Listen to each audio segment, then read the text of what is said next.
Lemon pepper chicken எப்படி பண்ணுறேன்னு பார்க்கலாம். போன்லெஸ் சிக்கன் எடுத்துக்கணும். இதை வந்து சின்ன சின்னதாக நீளமாக விரல் சைஸ்க்கு கட் பண்ணி எடுத்துக்கலாம். இதை அப்படியே முழுசாக வச்சு மசாலா தடவிட்டோம் சுட்டு எடுத்துக்கலாம். இந்த மாதிரி பண்ணிட்டு பண்ணலாம். இப்போ இதில் வந்து கொஞ்சமாக மஞ்சள் தூள், கொஞ்சம் உப்பு,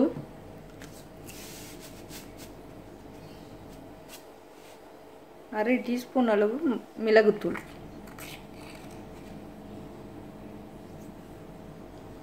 இப்போ நல்லா ஒரு 5 நிமிஷத்துக்கு மேலே அதை ஊற விட்டுறலாம்.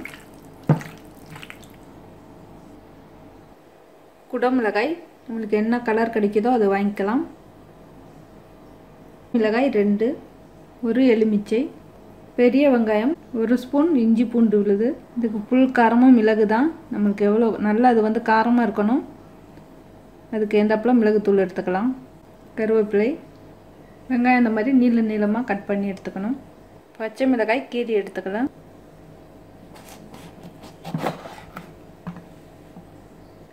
இது நீளமாக கட் பண்ணி எடுத்துக்கலாம். இதுலேயும் ஒரு 4-5 பீஸ் வர்ற அளவு எடுத்துக்கினா போதும்.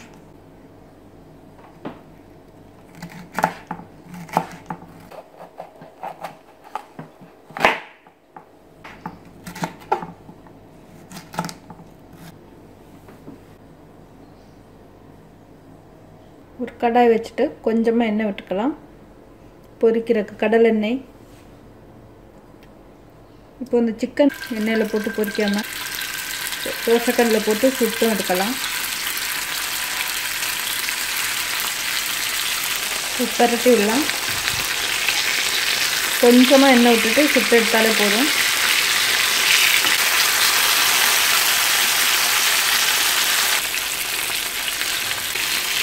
ஃபஸ்ட்டே நம்ம பெரிய பீஸாக போட்டு சுட்டுட்டு அதுக்கப்புறம் கட் பண்ணி எடுத்துக்கலாம். இந்த மசாலா சீக்கிரம் ஊறுறதுக்காக நான் ஃபஸ்ட்லேயே கட் பண்ணிட்டேன். இப்போ இது வெந்துடுச்சு, இதை எடுத்துடலாம். கொஞ்சமாக நெய் போட்டுக்கலாம். பச்சை மிளகாய், வெங்காயம்,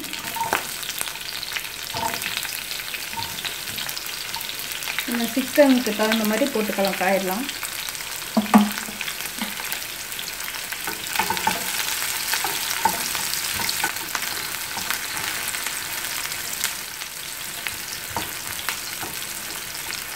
இஞ்சி பூண்டு விழுது இந்த சைடு தனியாக வதக்கிக்கலாம்.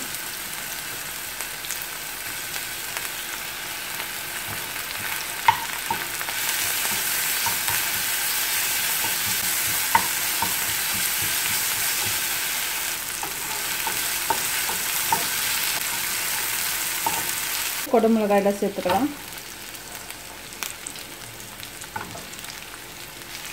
ரொம்பலாம் வதங்க தேவையில்லை. இது தேவையான அளவு மிளகுத்தூள். நம்ம எவ்வளோ காரம் வேணுமோ அவ்வளோ போட்டுக்கலாம்.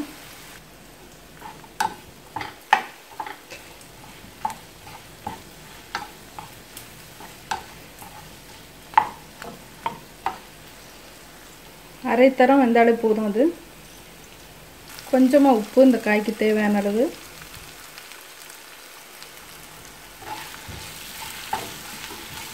கருவேப்பிலை,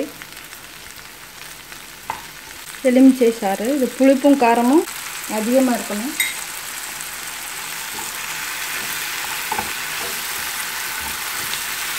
இந்த பொரிச்சு வச்சுருக்க சிக்கன் இதில் போட்டு கலரிடலாம்.